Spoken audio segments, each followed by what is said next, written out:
Some people in sales, it's like they have this magic touch, right?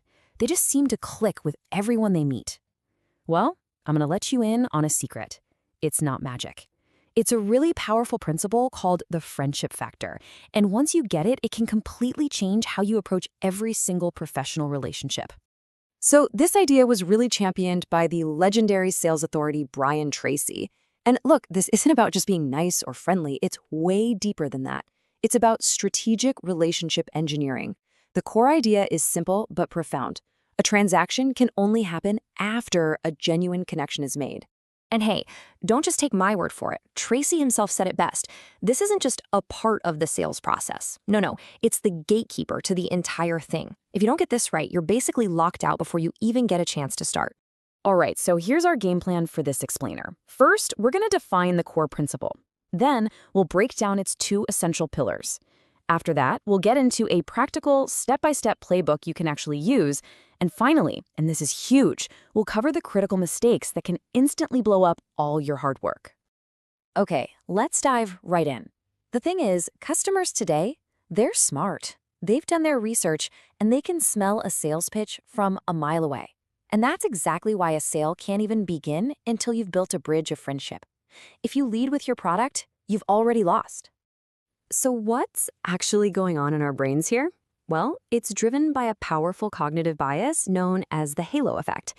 Basically, when someone likes you as a person, their brain unconsciously transfers that good feeling over to whatever you're associated with. Just think about it. If you find a presenter charismatic and really sharp, you're way more likely to believe their proposal is brilliant, right? Even before you've analyzed the details. You've created a halo of perceived quality. Now, the friendship factor isn't just one single thing. It actually stands on two essential pillars. The first one is rapport. That's the immediate service-level connection. The second, and arguably more important, is trust. That's the deep, solid foundation of the entire relationship. And understanding the difference between these two is absolutely critical. Think of it like this. Rapport is the warm handshake that opens the door. It's that instant feeling of comfort. But trust is the solid foundation the entire house is built on. So rapport is the gateway, but trust is the destination.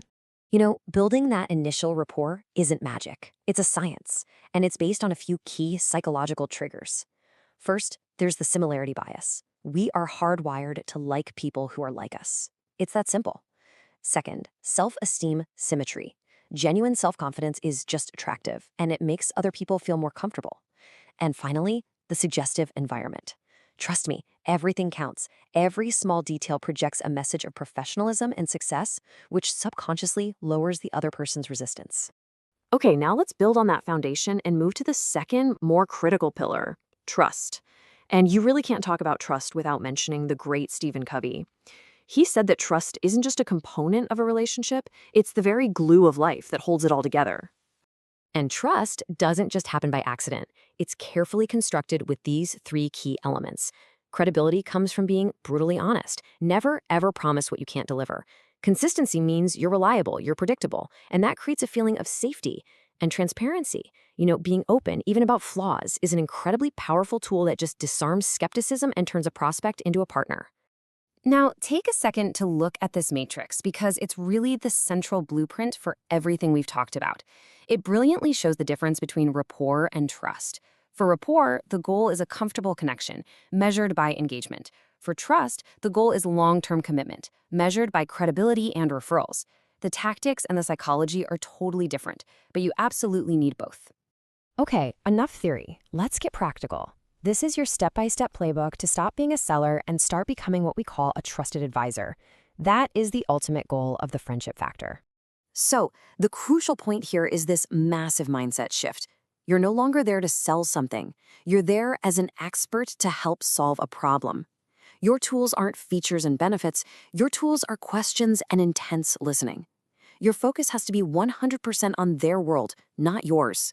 So follow these 5 steps methodically. It starts before you even walk in, with mental rehearsal. Then, those first 30 seconds are absolutely crucial for setting the tone. Next, use the bridge close to lower their defenses right away. You can subtly mirror their behavior to build rapport. And finally, live by the spotlight rule. Keep the focus entirely on them. All right, now that we know what to do, let's look at what not to do. These are the fastest ways to demolish the very relationship you're trying so hard to build. Think of this as the demolition zone for rapport and trust. Avoiding these 4 mistakes is just as vital as implementing the right tactics. First, never treat people like walking wallets. They will feel it instantly. Second, be authentic. Any hint of manipulation just shatters trust. Third, avoid feature dumping, talking about your product before you even understand their problem. And finally, high-pressure tactics are the absolute enemy of this entire philosophy. And this right here illustrates the whole concept perfectly. The wrong way is a monologue about the seller's product. The right way is a dialogue about the customer's problem.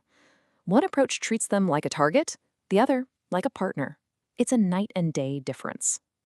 Ultimately, it all comes down to this powerful insight from the expert on influence, Robert Cialdini. When you successfully build that bridge of friendship, the technical details, the pricing, the minor objections, they all just tend to fade into the background. Why? Because the human connection you build is far more persuasive than any feature you can present.